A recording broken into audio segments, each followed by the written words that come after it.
Arthropoda, the arthropods. This would include insects, it would include crabs, lobsters. That's an example of a grouping. Echinoderms, the sea urchins, the sea stars, would be an example of another phyla.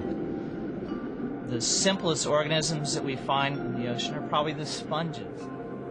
Very simple organisms, but they seem to be the first ones that arose, the first multicellular organisms that arose in the oceans. The most complex, of course, are the whales and the sea lions and the marine mammals.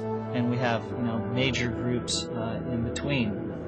The cnidarians, being the jellyfish, sea anemones, the mollusks, including bivalves and clams and those types of things, shells. And then some more advanced protochordates. We want to think of things just before moving into the vertebrate kingdom.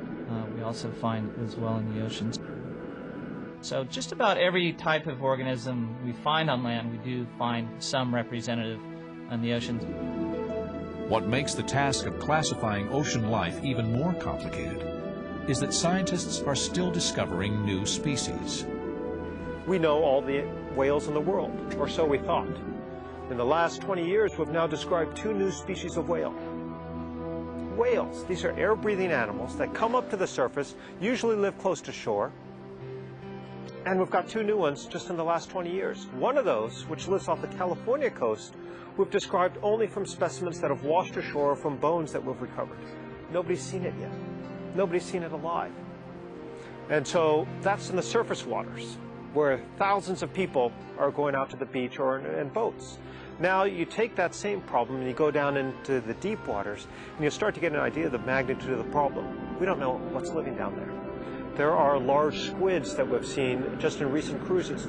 We've now got 15 new species of large deep-sea squid that have been recorded by remotely operated vehicles, by cameras and video only. We still have no specimens. And those are just sort of the large animals. When you think about some of the smaller organisms, there are just who knows how many out there that haven't been described. And as we go down there and we find new species, it just becomes clear to us that the ecosystem is much more complex than anybody had ever imagined.